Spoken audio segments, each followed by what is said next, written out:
Ahí está grabando y ahí comparto. Ah, habilíteme para compartir, profe. Ahí te habilito. Ahí te puse entendido porque me mostró que estabas grabando. Opa. ¿Qué hice? Acá está. Ahí voy, picante. Espérate que estoy cerrando un poco de ventanas para que no me descargue el celular. Gaby, a ver. Hacer de anfitrión. Ahí está, Gabuchi. Gracias, nena. Bueno, hoy vamos a terminar de ver los prácticos, estos que nos habían quedado pendientes de la clase pasada. ¿Sí? Debemos estar en el ejercicio 5, Gaby, porque habíamos hecho los primeros 4.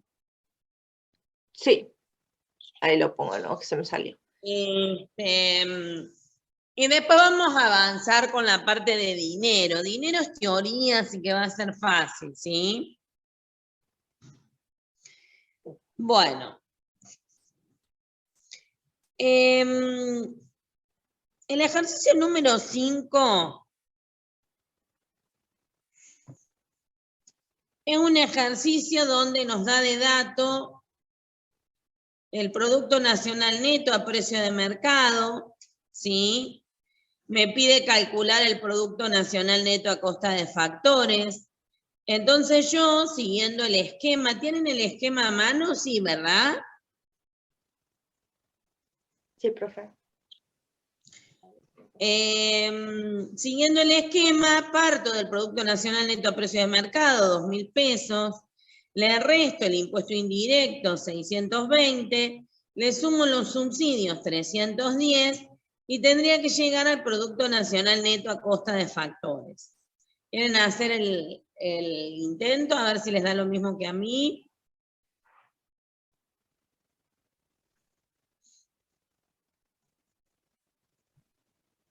$2.000 más 310 menos 620. Sí, da igual, profe. Bien. El resto, Gaby, John, Michael. Yo le dije que sí, que daba igual.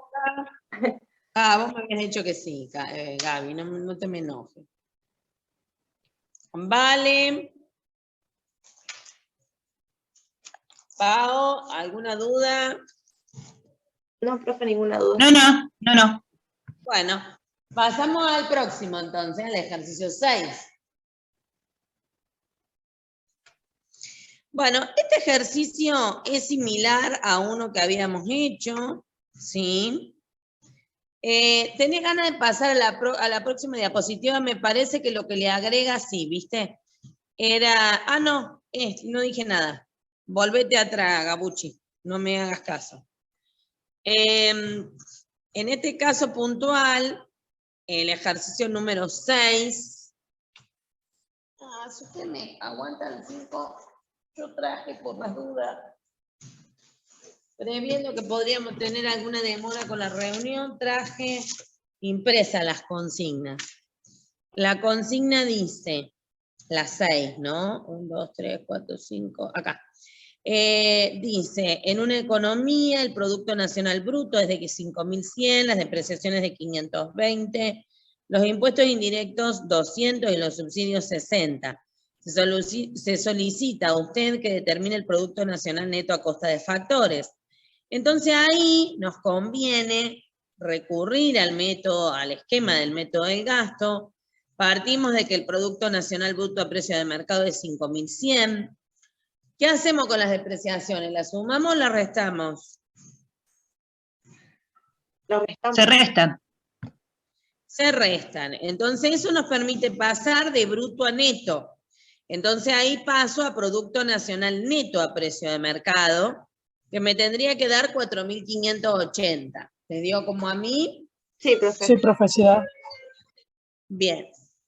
Después, para poder convertir, fíjense que Producto Nacional Neto a precio de mercado, lo único que tiene de diferente con el Producto Nacional Neto a costa de factores es que cambia precio de mercado con costa de factores.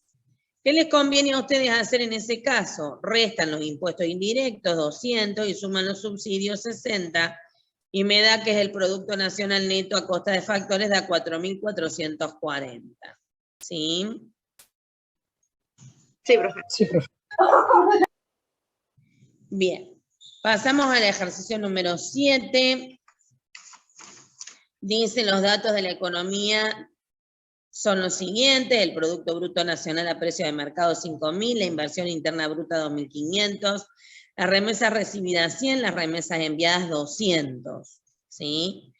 Para poder resolver este ejercicio, lo primero que tenemos que tener en claro es que el Producto Bruto Interno a precio de mercado, si le sumamos o le restamos el saldo de remesas, me permitiría obtener el Producto Bruto Nacional a precio de mercado. Nosotros no sabemos el Producto Bruto Interno a precio de mercado, pero si sacamos el saldo de remesas, tenemos que las remesas recibidas son 100 y las enviadas son 200. Con lo cual, 100 menos 200, ¿cuánto me da?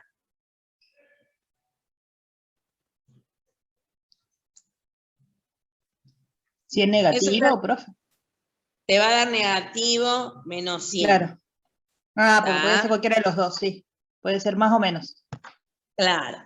Ahí se En me... este caso, ¿por qué les da menos? A ver, vuelvo a repetir las consignas. La remesa recibida es 100. ¿Quieren anotar ahí o no? Está anotado, profe. En Sí, la profe. hoja, en una hoja anoten. La remesa recibida es 100. La remesa enviada es 200. O sea que yo perdí plata. Claro, mandaron más afuera del país de lo que recibieron. Entonces, calculen el saldo de remesa. ¿Cómo le había enseñado la profe que se sacaba el saldo de remesa? A ver. Remesa recibida menos Menos ¿qué? enviada. Bien, entonces 100 menos 200, Menos 100. negativo. Entonces, al Producto Bruto Interno a precio de mercado le voy a tener que restar esos 100. Y me daría los 5.000 que me dio de dato, porque ojo, que el dato que a mí me está dando el problema es el Producto Bruto Nacional a precio de mercado, no el Producto Bruto Interno, ¿sí? Sí, sí. En este caso, yo tendría que sacar el Producto Bruto Interno. Entonces, ese 100 que está restando va a pasar del otro lado sumando y me va a quedar que el Producto Bruto Interno a precio de mercado es 5.100. Lo otro que no me dice el problema, pero que me lo está preguntando, porque para eso me da el dato, es la inversión bruta, me da la inversión bruta y me da la depreciación. No, las depreciaciones son 0, estoy mirando. Pero bueno, ¿para qué me da ese dato de la inversión interna bruta? Para que yo calcule la inversión neta. La inversión neta se calcula como la inversión bruta menos las depreciaciones. Como en este caso, la inversión bruta es 2.500 y la depreciación es 0, la inversión neta va a ser 2.500, o sea, me va a dar el mismo valor que la bruta. Pero si hubiese tenido, por ejemplo, como en el ejercicio anterior, que tenía una depreciación de 520, nosotros hubiésemos hecho 2.500 menos 520 y me hubiese dado que la inversión interna neta hubiese sido 1.980, ¿se entiende? Sí, profe. Bien. Vamos con el ejercicio siguiente. Acá el ejercicio es un poco más largo porque ahora sí va a trabajar con el esquema completo.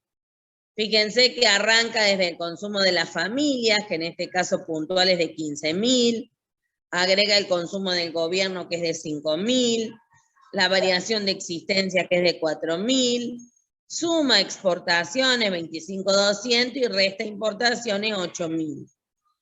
Y eso me da el Producto Bruto Interno a precio de mercado, 41.200. Fíjense que ahí está trabajando con el esquema completo del método del gasto, ¿o no? Sí, sí. Sí, sí, está la parte de arriba. Claro. Nosotros hasta ahora veníamos trabajando con la parte de abajo porque la idea era que nos fuéramos acostumbrando, pero ya ahora le agregó la parte de arriba, tal cual. No es que sea hiper complicado. Una vez que nosotros ya interpretamos la parte de cómo pasar de bruto a neto, de neto a bruto, de precio de mercado a costa de factores, de costa de factores a precio de mercado, ya es más fácil después. Lo complicado es arrancar de entrada, ¿no es cierto?, con todo, porque no terminamos de entender nada, sino. Por eso yo les doy todos ejercicios introductorios primero y después pasamos a los más completos. ¿Sí? Profe, consulta. Sí. En el esquema, un ejemplo, ¿no? Una partecita del esquema dice inversión bruta fija y al costado sale construcciones públicas, equipos durables, equipos de transporte, maquinaria de equipos. Eso vendría a ser como dentro de la inversión bruta fija. Claro. Eso sería lo que constituye la inversión pública. La inversión bruta, perdón.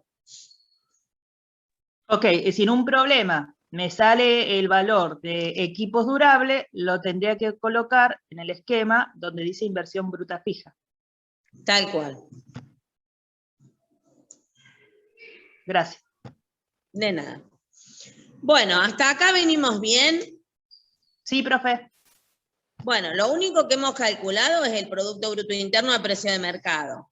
Después me pide el problema el Producto Bruto Nacional a precio de mercado. Tendría que cambiar. Producto no, porque los dos me piden producto. Bruto tampoco. Tendría que cambiar la I de interno a N de nacional. Para cambiar de interno a nacional tengo que sumar o restar el saldo de remesas. Entonces, calculo el saldo de remesas como remesa recibida menos remesa enviada. ¿Ven que está el cálculo ahí en la diapositiva? Sí, profe. Sí, profe. ¿Cuánto serían las remesas recibidas ahí? 8.000. Y las enviadas, 3.000. Entonces, 8.000 menos 3.000, ¿con qué signo me da? ¿Positivo o negativo? Positivo, profe.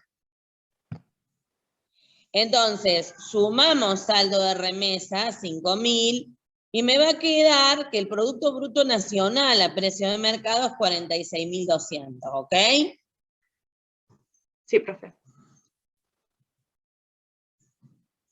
Bueno, ahora tendría que pasar de bruto a neto. ¿Qué tengo que hacer?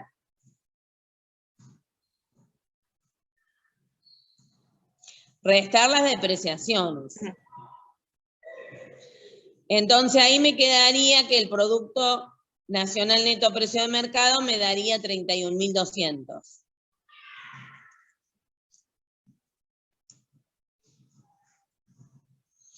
Resto los impuestos indirectos, sumo los subsidios, y eso me permite pasar del Producto Nacional Neto a precio de mercado a Producto Nacional Neto a costa de factores. Y eso me da 25.200. ¿Se animan entonces a 31.200, restarle 8.000 y sumarle 2.000?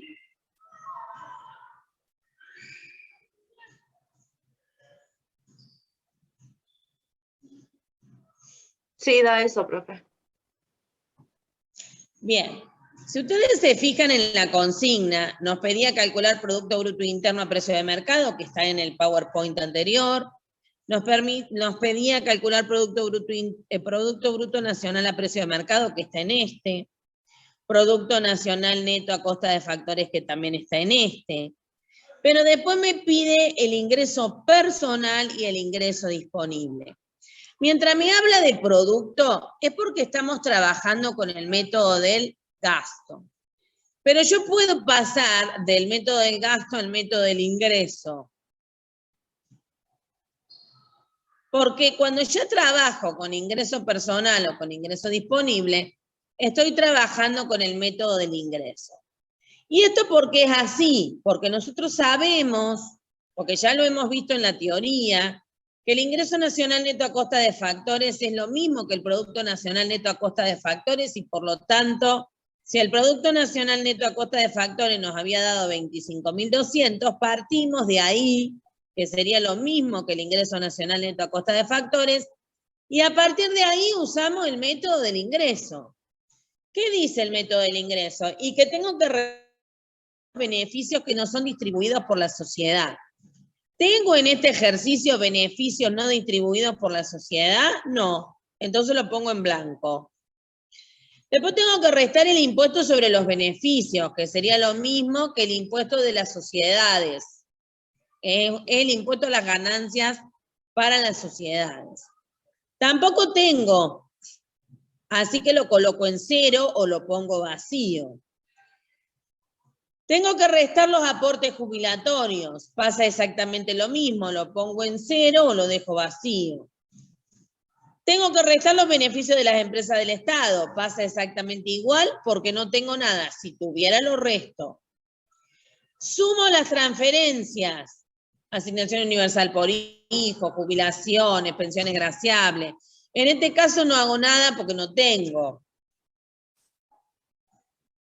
Y el ingreso personal me va a dar exactamente igual, en este caso, que el ingreso nacional neto a costa de factores, porque no tengo ninguno de los datos que mencioné recién.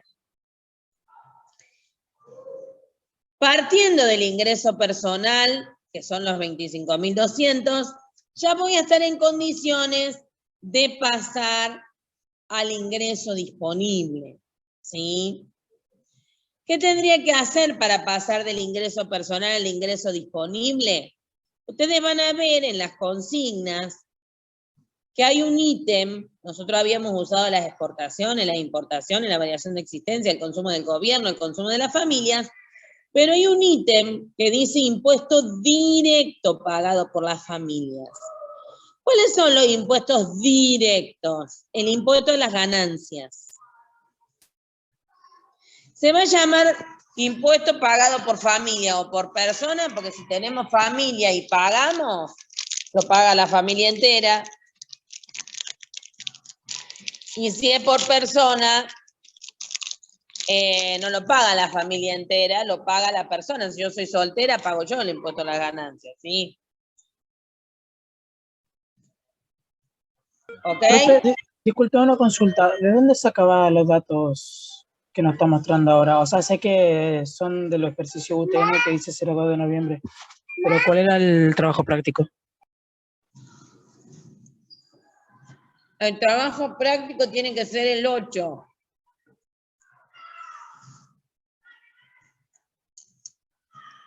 El 8 o el 9, Michael. El 8 me parece que es. Ok, muchas gracias. Porque el 7 es el de mercado. Que el 7 lo terminamos hace poquito. Claro. Tienen que ser el 8 o el 9. A mí me parece que el 8 es de repaso, Michael. Me parece que es un ejercicio de repaso el 8 del cuadernillo. Me parece que está en el 9. Me parece.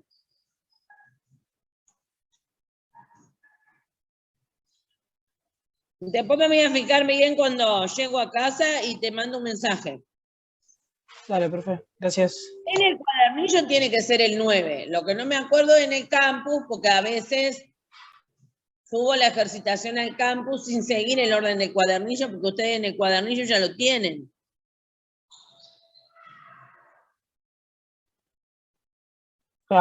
El tema es que en el cuaderno, le consultaba porque en el cuadernillo el punto, el trabajo práctico 8, creo que tiene hasta el 6. ¿Y el 9? El 9 tiene hasta el 6 igual, pero es más parecido a lo que está dando la profe ahora.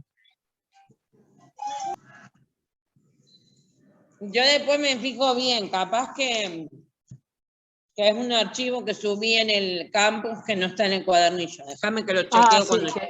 que ahí dice se le pide determinar el IBNPM, IN y D, ¿no? Sí, el 9. En el 9 tiene que estar o no. Sí, sí. Bien, Michael. Gracias, profe. Sí, porque el 8 me parece que tenía de mercados, era el 8, me parece.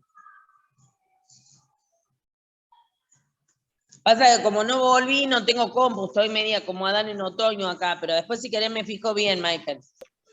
Dale, profe, no hay problema.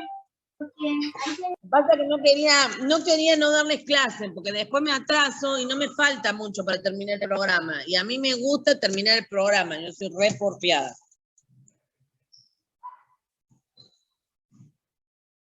Porque lo que uno no ve cuando es estudiante ya después no lo ve. Entonces, bueno, a los 25.200 le restamos los impuestos directos pagados por la familia o las personas y les tienen que haber dado 22.700.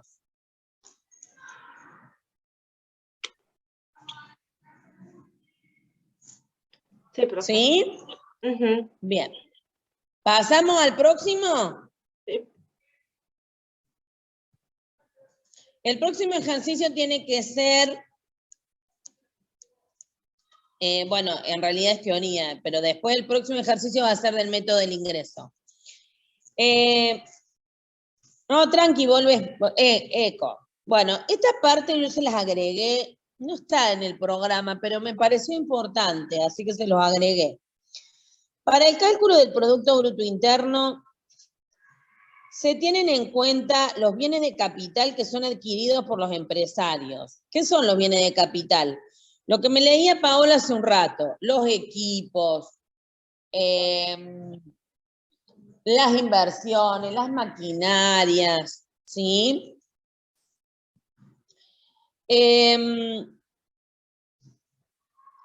Todo ese tipo de bienes, de tanto usarlos, generan un desgaste, ¿sí?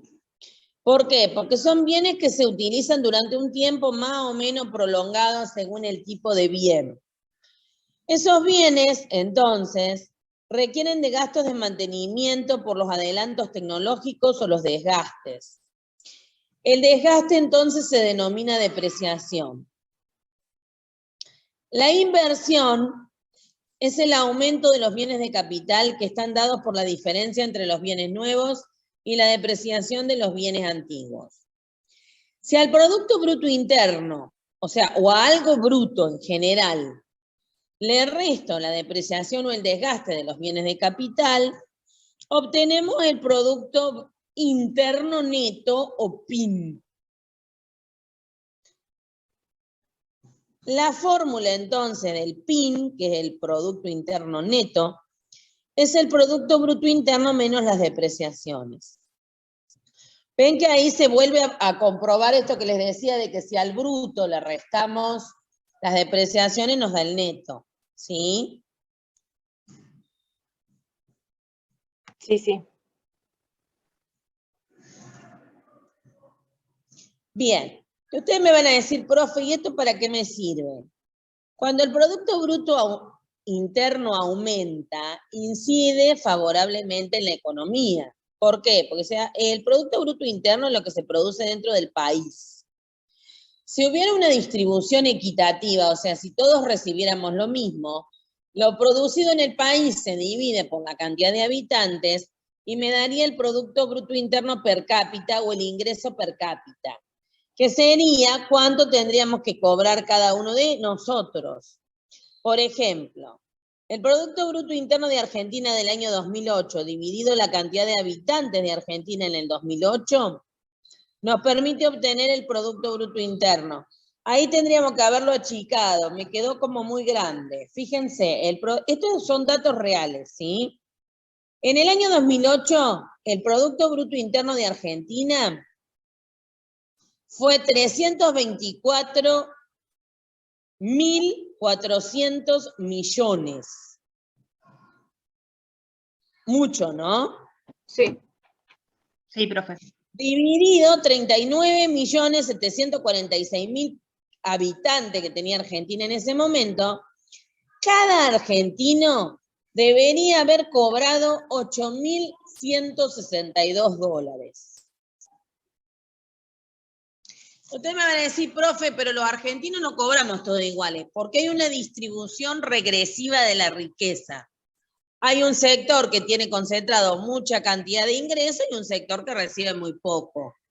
Pero eso tiene que ver con la falta de políticas de distribución del Estado. No tiene que ver con que la Argentina no produzca. ¿Me siguen? Sí, profe. Sí, Bien, el inconveniente del indicador es que expresa un promedio de ingresos que puede muchas veces estar muy lejos de la realidad porque hay quienes tienen un ingreso muy alto y esto ocurre cuando la distribución de la renta no es equitativa. ¿Qué herramientas tiene el Estado para hacer una distribución equitativa de la renta? Los sueldos, los impuestos, por ejemplo. ¿Está?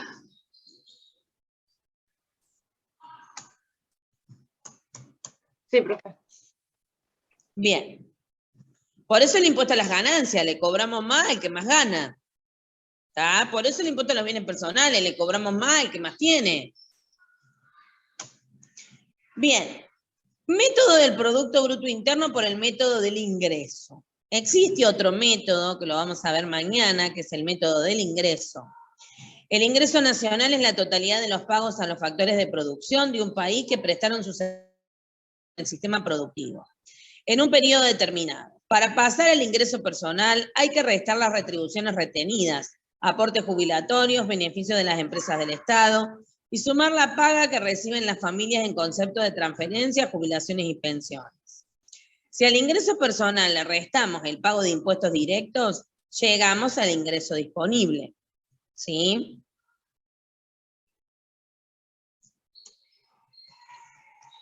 Bien, ahí tienen el esquema. En este esquema trabajamos con las remuneraciones. O sea, los ingresos que nos genera el factor trabajo y el factor capital. En el primer caso, ¿qué remuneración obtenemos del trabajo? El sueldo y salario bruto o nominal, que es lo que nosotros tendríamos que cobrar en mano. En realidad, si tenemos que cobrar 1.000 pesos, nosotros no cobramos 1.000 pesos.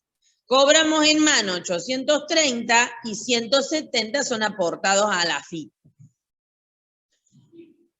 Esos 830 constituyen el sueldo y salario neto, que es lo que nosotros recibimos en mano. Y lo que le pagamos a la AFIP se llama aportes patronales, que es una parte que colabora a nuestro empleador para que nosotros nos jubilemos, y las retenciones, que es la parte que me descuentan a mí de mi sueldo, o sea, esos 170 pesos menos que me están pagando.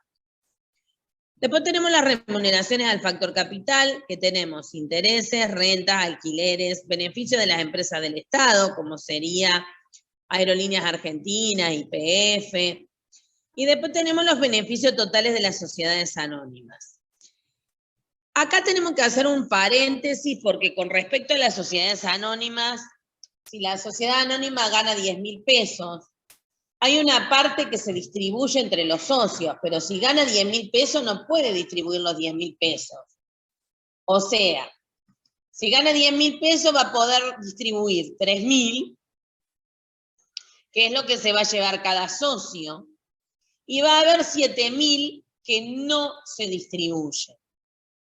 ¿Por qué no se distribuyen? Porque por ley, por la ley de sociedades comerciales, la 19.550, es necesario que se guarde una porción en concepto de reservas, de acuerdo al artículo 71 de la ley de sociedades comerciales, que en Argentina es la 19.550 y sus modificaciones. La ley establece esa obligatoriedad de guardar esa plata por las dudas la empresa pierda. Esa parte que no se distribuye es una de las causas de que haya beneficios no distribuidos. También se puede haber guardado parte de la ganancia para decidir a futuro qué se va a hacer con ello. Y hay una porción que se paga de impuesto a las ganancias, llamada impuesto directo sobre los beneficios, y otra porción que se paga de impuesto a la ganancia mínima presunta. Bueno, hoy está derogado, pero hasta hace años se pagaba, que serían los impuestos sobre las sociedades de capital, que sería algo así como un impuesto a los bienes personales, pero para las sociedades. Bueno, la suma de todos estos componentes nos da el ingreso interno neto a costa de factores. Y a partir de acá rige todo lo mismo que nosotros ya hemos visto. Si yo quiero pasar de neto a bruto, tengo que sumar las depreciaciones. Si yo quiero pasar de costa de factores a precio de mercado, tengo que sumar los impuestos indirectos y restar los subsidios. ¿Sí? Entonces, ahí tengo, ¿ven? Si quiero pasar de ingreso interno neto a costa de factores a ingreso interno bruto, sumo las depreciaciones.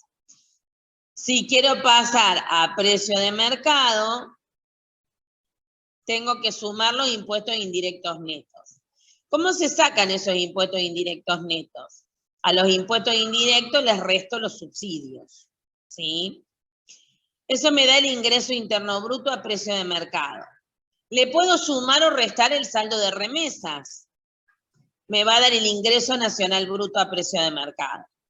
Le resto los impuestos indirectos netos, le resto las depreciaciones y llego al ingreso nacional neto a costa de factores. Y a partir de ahí, el esquema que yo les expliqué recién, donde tengo que buscar el ingreso personal y restando los impuestos directos pagados por familia, llego al ingreso disponible. ¿Cómo paso del ingreso nacional neto a costa de factores al ingreso personal? Bueno, ahí tengo que restar los aportes jubilatorios, los beneficios no distribuidos, los beneficios de las empresas del Estado, sumar las transferencias, y ahí obtendría el ingreso personal, y si le resto los impuestos directos pagados por familia, obtendría el ingreso disponible. ¿Está? Bueno, ahí estaba lo que les decía, ¿no? El ingreso nacional neto a costa de factores, resto beneficio no distribuido por la sociedad, resto impuestos sobre los beneficios, aporte jubilatorio, beneficio de las empresas del Estado, sumo transferencias, me da el ingreso personal, resto impuestos directos pagados por familia y nos da el ingreso disponible, que después vamos a tener una parte que se va a destinar al consumo y una parte que se va a destinar al ahorro, que lo vamos a ver mañana cuando entremos a ver la parte práctica del modelo keynesiano, ¿sí? Es muy probable que se corte, volvemos a entrar si se corta, ¿ok?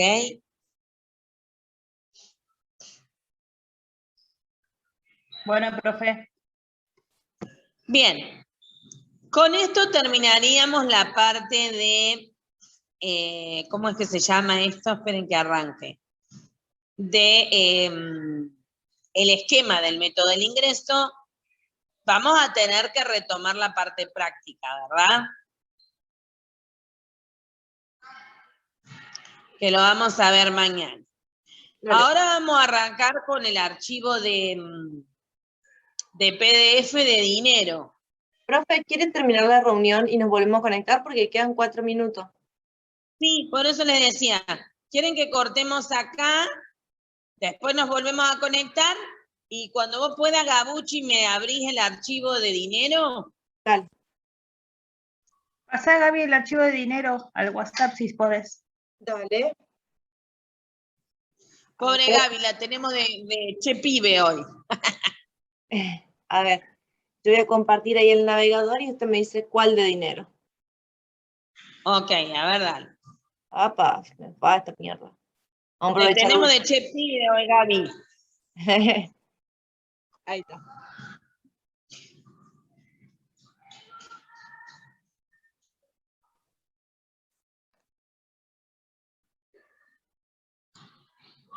¿Este o el de dinero y sistema financiero?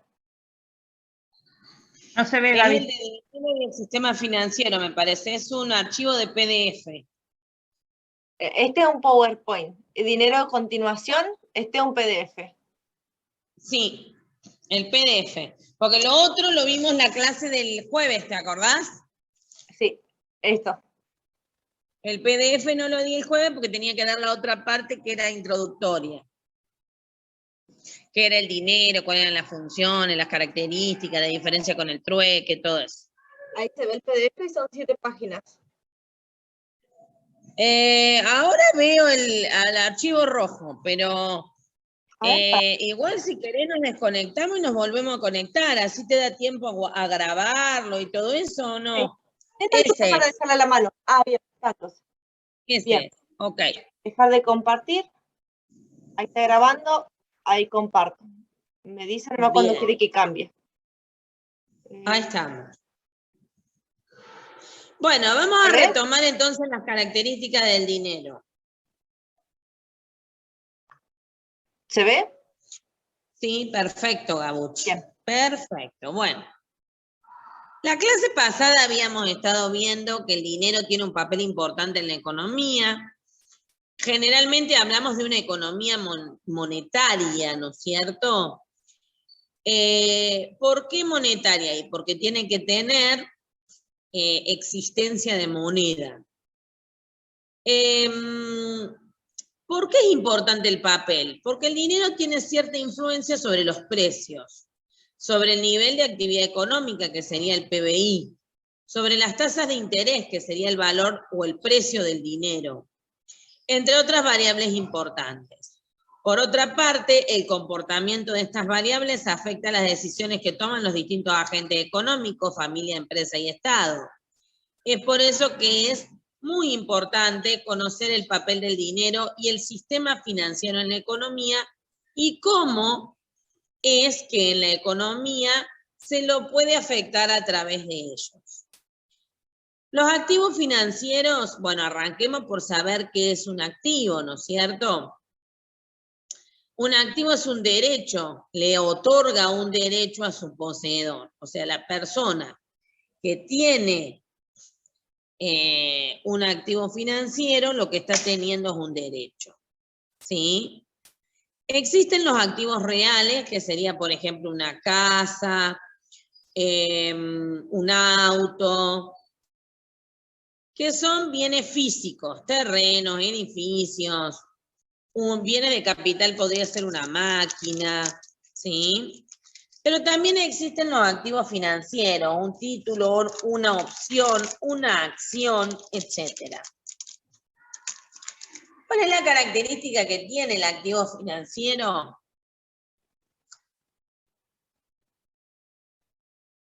Tiene algunas características como el rendimiento. Existen ciertas características que tienen los activos financieros, que son la liquidez, el rendimiento y la solvencia. ¿A qué le llamamos liquidez? A la facilidad que tiene un activo financiero de convertirse en medio de pago sin perder su valor.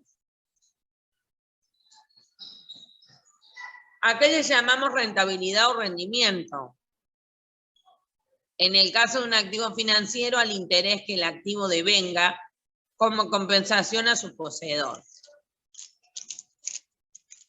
Si ustedes compran un título público, por ejemplo, el interés que paga ese título público a ustedes sería el rendimiento. ¿A qué le llamamos solvencia? Mide el riesgo del poseedor de un activo de no poder transformar su título en medios de pago. Bueno, ahí pueden observar en el Zoom un cuadrito. Tenemos un cuadrito que nace con activos financieros y los divide en sin retribución y en con retribución. Los activos financieros sin retribución son el dinero en sí mismo. Con retribución tenemos que esa retribución puede ser fija o variable. Es fija en el caso de los depósitos bancarios, los bonos y los préstamos. Es variable en el caso de las acciones, porque depende de lo que voy ganando. Porque puede variar. Y la fija directamente, Claro. si yo pongo un plazo fijo, ya sé cuánto voy a sacar acá, si saco la plata un año. Ahora, si vos, por ejemplo, invertís en YPF, hoy puede tener mucha ganancia y mañana no. Ajá, puede variar. Claro. ¿A qué le llamamos dinero? Bueno, lo vimos en la clase pasada, pero para repasarlo, es un medio de pago generalmente aceptado en la economía. En la actualidad su uso está muy difundido en casi todo el mundo, aunque no siempre fue así. En las sociedades antiguas no existía el dinero, en su lugar se daba o se producía lo que se llama el trueque, que era el intercambio de bienes de un bien por el otro. El trueque presentó algunos problemas importantes, la divisibilidad, cuando se intercambiaban dos bienes que pudieran tener un valor similar, no había problema. El problema radicaba, por ejemplo, cuando teníamos bienes a intercambiar que no eran fáciles de fraccionar o de dividir. Por ejemplo, si nosotros cambiábamos 1 kilo de tomate por 1 kilo de naranja, no habría drama. El problema era si teníamos que cambiar 1 kilo de naranja por un auto. ¿Cómo hacíamos? ¿Está? Durabilidad. Ciertos bienes pierden su valor rápidamente, ya que se descomponen o se vuelven obsoletos. De esta manera, los bienes que una persona tiene son, por ejemplo, tomates, deberá intercambiarlos rápidamente. ¿Por qué? Porque el tomate se puede echar a perder. Se requería la doble coincidencia de necesidades. Esto implicaba que si dos personas iban a realizar un trueque, entonces era necesario que el bien que se iba a intercambiar, la primera persona pudiera entregarle a la segunda bienes que la segunda también necesitara y que la segunda tuviera bienes que necesitara la primera. De esta manera, si un profesor de economía quería comer pan, tenía que encontrar un panadero que quisiera estudiar economía, por ejemplo. En consecuencia, en un sistema de trueque, una persona no puede dedicarse a producir un solo bien, tendría que producir varios bienes diferentes para poder satisfacer todas sus necesidades, si necesita intercambiar para poder cubrirlas. En otras palabras, el trueque no facilitaba la división y especialización del trabajo. Con el paso del tiempo se empiezan a dar algunas formas de dinero. Algunas sociedades empiezan a utilizar piedras preciosas, semillas, sal, oro, plata. Sin embargo, esto no resolvió el problema, ya que estos, además de ser bienes a los que se les puede dar otros usos diferentes a los del dinero, no son de oferta limitada. Algunos metales como el oro se convirtieron en una de las principales formas de acumular riqueza. Luego los orfebres que daban a sus clientes una especie de recibo, el cual era un documento al portador que garantizaba que la persona que tenía ese documento tenía una cierta cantidad de dinero, o de oro, mejor dicho. Poco a poco la gente empezó a emplear ese recibo de manera de medio de pago, o sea, en lugar de ir y buscar el oro y darte el oro, te daban ese papelito para pagarte. Y así surgió la idea del dinero papel. Después de muchos años, esto dio origen al sistema bancario y a la idea de un banco emisor, banco central. Y así originalmente los billetes eran convertibles primero en oro, pero hoy ya no es de ese modo. Su valor se deriva únicamente del hecho de que es aceptado como medio de pago. Así, en el siguiente esquema podemos ver que existen clases de dinero, el dinero legal y el dinero bancario. El dinero legal, también llamado dinero mercancía oro, y el dinero bancario está representado por los depósitos en cuenta corriente y, el dinero legal, aparte del dinero mercancía oro, también existe lo que se llama el dinero fiduciario, que estaría formado por los billetes y monedas en circulación. ¿Por qué se denomina fiduciario? Porque nosotros lo utilizamos porque tenemos fe en él. Cuando la gente pierda la fe en él, el papel no va a ser más que el dinero no va a ser más que un papel sucio, ¿sí? Funciones del dinero. Bueno, repasando lo que vimos en la clase pasada, medio de pago, acumulador de riqueza, unidad de medida de valor, patrón de pago diferido. La oferta monetaria y los tipos de dinero. Se denomina efectivo en poder del público, o EPP, a los billetes y monedas en circulación. Los depósitos en cuenta corriente, DSC, es lo que se denomina dinero secundario o dinero bancario. Así entonces, podemos ver que existen los agregados monetarios como M1, que es el efectivo en poder del público, o NPP, y depósitos en cuenta corriente, DCC. M2 estaría formado por M1 más los depósitos de ahorro más depósitos a plazo, y M3, que sería M2 más otros depósitos. La oferta monetaria, también llamada medio circulante, es la cantidad total de dinero en circulación en la economía, es decir, es el efectivo en poder del público más los depósitos en cuenta corriente en los bancos comerciales. MC, entonces, es igual a EPP más DCC. La base monetaria. La base monetaria, también llamada B larga M, porque es la abreviatura de base monetaria, o dinero primario, o dinero de alto poder, es la base a partir de la cual los bancos comerciales pueden crear dinero a través de los depósitos en cuenta corriente. ¿Qué quiere decir eso? Que la base monetaria es el dinero que ha sido impreso por el Banco Central y que es a través de él que los bancos van a poder prestar dinero, conformando lo que se llama la multiplicación del dinero o la creación secundaria de dinero. Los componentes de la base monetaria se pueden describir por su origen o uso. Por el origen, la base monetaria está compuesta por las reservas monetarias internacionales netas, que están formadas por los dólares que ingresan por exportaciones e importaciones. El crédito neto del Banco Central al gobierno central, entidades oficiales, bancos comerciales, y otras instituciones financieras. Los depósitos no monetarios en el Banco Central, los bonos de estabilización monetaria en circulación y otros activos netos.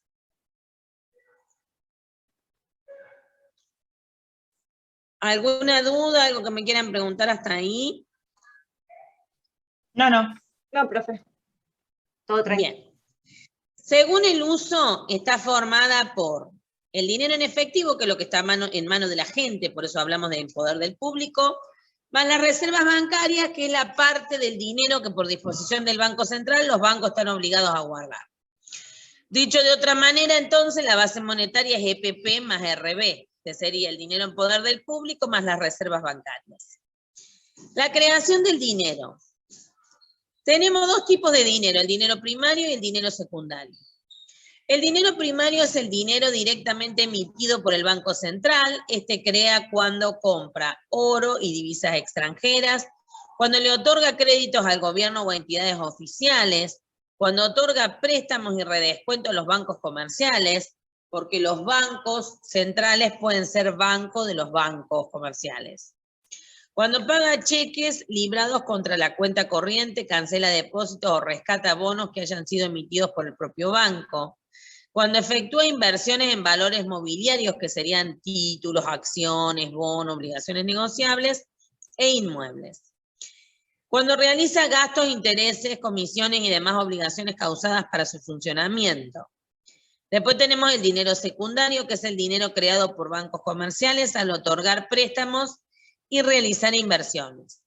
Esto funciona de la siguiente manera. Las personas depositan dinero en cuenta corriente en los bancos comerciales y estas captaciones permiten al banco disponer de recursos para prestar.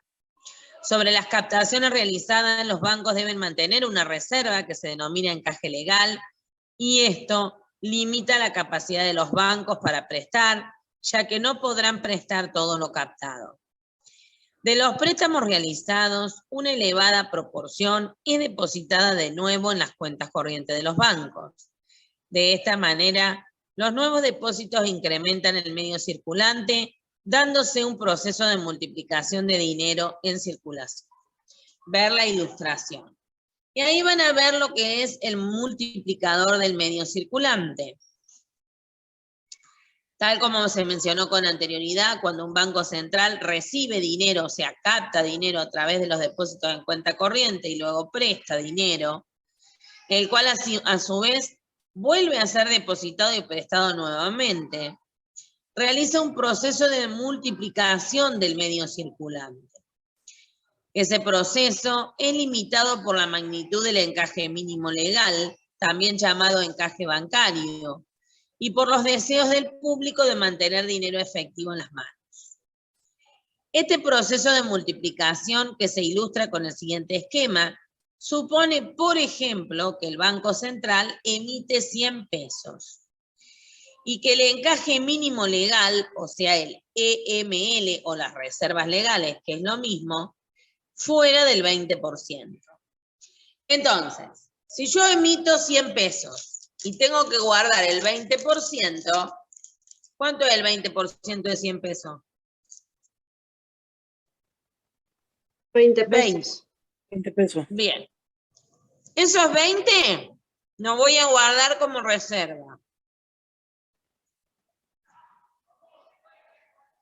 ¿Cuánto voy a poder prestar entonces? 80. Bien. De esos 80, la persona a la que se la presté, vamos a suponer Paola, va y lo deposita en el banco TDF. El banco TDF está obligado a guardar el 20% de lo que Paola depositó, que son 80 pesos. Ujú. ¿Cuánto es el 20% de 80 pesos? 16. 16. 16. Entonces va a poder prestar el banco TDF 64. Se los presta Michael. Pero Michael, como tiene cuenta en el Galicia, va y deposita una parte, porque no va a gastar todo. Entonces dice, bueno, lo guardo en mi cuenta en el Banco Galicia. Entonces deposita en el Galicia 64 pesos, de los cuales hay un 20% que el Banco Galicia no va a poder prestar. 12,8, si no me equivoco. Bien. Sí, Ahora, 12,8. fíjense, yo le presté 80 pesos a Paola, pero Paola no me va a tener que devolver 80, me va a tener que devolver 100. Porque yo le voy a cobrar intereses. Ujú. A su vez, el Banco Tierra del Fuego le prestó a Michael. Michael no va a tener que devolver 64 pesos, va a tener que devolver 80. ¿Por qué? Porque el Banco TDF le va a cobrar intereses. Y así sucesivamente. Entonces, físicamente, hay mucha menos cantidad de dinero si yo sumo 80 más 64 y 144. Pero sí, Paola tiene que devolver 100, Michael tiene que devolver 80, yo estoy diciendo que va a tener que devolver 180. Físicamente hay 144, pero virtualmente hay 180. Esa diferencia de 36 que hay entre lo que verdaderamente está impreso y lo que el sistema bancario dice que deben entre Paola y Michael, es el dinero que fue creado a través de los bancos. ¿Se entiende esto? Sí, sí, profe. Porque el banco te acredita la plata en una pantallita, no te la da en la mano. Bien. A esa diferencia que ustedes ven y que yo se las grafiqué para que ustedes la entiendan, con 36 pesos, se la conoce con el nombre de multiplicador del medio circulante. El multiplicador del medio circulante va a ser el equivalente a 1 dividido el encaje mínimo legal. O sea, si nosotros el encaje mínimo legal lo hemos fijado en un 20%, 1 dividido 0,20, porque a 20 hay que dividirlo por 100, me da 5. ¿Qué quiere decir eso? Que si se emite, o sea, se imprime en la economía 100 pesos, por la intervención del Banco Central y de los bancos comerciales, ese dinero va a llegar a multiplicarse 5 veces, con lo cual la oferta de dinero que va a existir en la economía va a surgir de 100 por 5 y va a ascender a 500. El sistema financiero, entonces, está formado por una serie de agentes que son los ahorrantes y otros que son los deficitarios y que van a necesitar financiación. Esto es lo que da origen al sistema financiero porque nace como respuesta a esa necesidad de demanda de recursos. Hay gente que necesita plata y otra que tiene plata para prestar. Entonces, el que necesita plata pide plata prestada y el que tiene para prestar presta, y ahí constituyen la oferta y la demanda de dinero. Ya termino porque estoy viendo que están cerca de la hora que tienen clase con Omar, ¿verdad? Sí, profe, a Sí, las profe. 10:15. Y hoy 10. Bien. Ahora bien,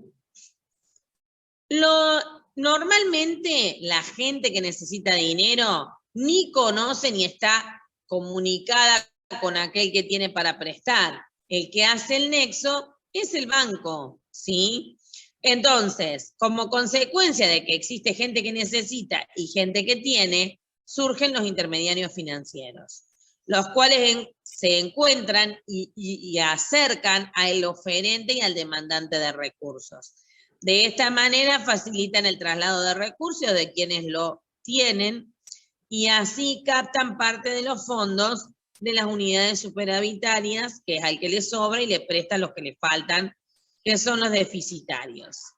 Se tiene así entonces que el sistema financiero está formado por demandantes de recursos financieros y por oferentes.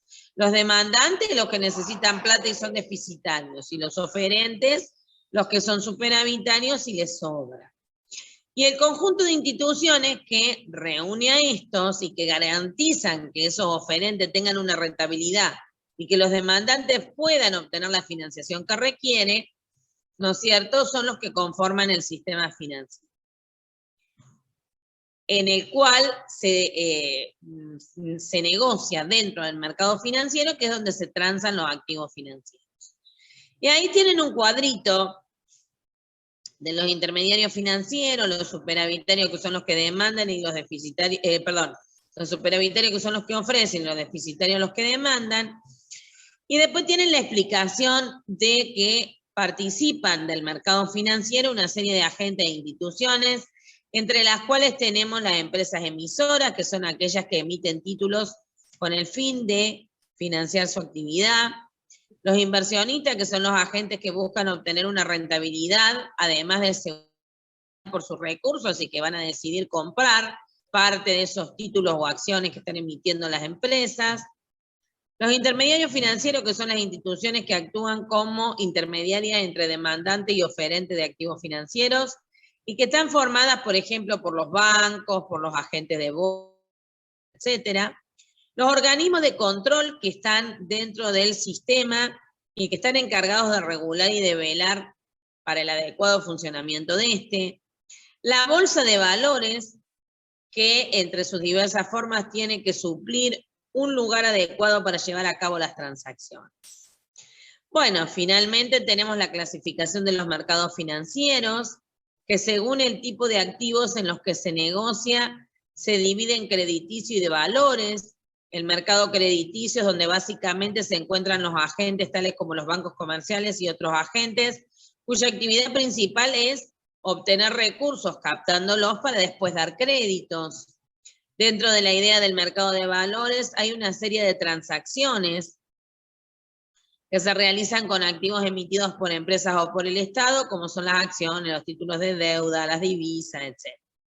Después tenemos el mercado monetario y el de capitales. El primero no es más que el mercado del dinero e incluso dentro de él podemos tener algunos activos financieros de corto plazo, generalmente activos cuyo vencimiento es a más de un año, que ya no se considerarían de corto plazo y que conforman el mercado de capitales. Después tenemos el mercado primario y secundario. En el primero se negocian activos de primera mano, es decir, cuando son nuevos, cuando acaban de ser creados, y por lo tanto representan una nueva financiación, mientras que en el secundario se vuelven a negociar aquellos activos que ya habían sido emitidos, o sea, es el conjunto de transacciones de activos en los que simplemente un activo cambia de mano, de poseedor, y por lo tanto no hay una nueva financiación. Y finalmente, dentro de los activos, dentro de los intermediarios financieros, podemos distinguirlo en monetarios y no monetarios. Se consideran monetarios el Banco Central y el Banco Comercial, que serían, los bancos comerciales son el Nación, el TDF, el Galicia, y el Banco Central es el Banco Central de la República Argentina. Los no monetarios, las mutuales, las compañías financieras, las aseguradoras, las empresas de leasing, las cooperativas de ahorro y crédito, etc. Bueno, vamos a cortar ahí, mañana retomamos con los sistemas bancarios, ¿sí? Buenísimo, profe. Bueno, Así profe. se pueden Bueno, desconectar profe. un rato antes de tener clase con Omar. Dale, profe. Bueno, Nos vemos los mañana. espero mañana, vamos a terminar este material y vamos a empezar con el que tiene fecha del 25 de octubre, si no me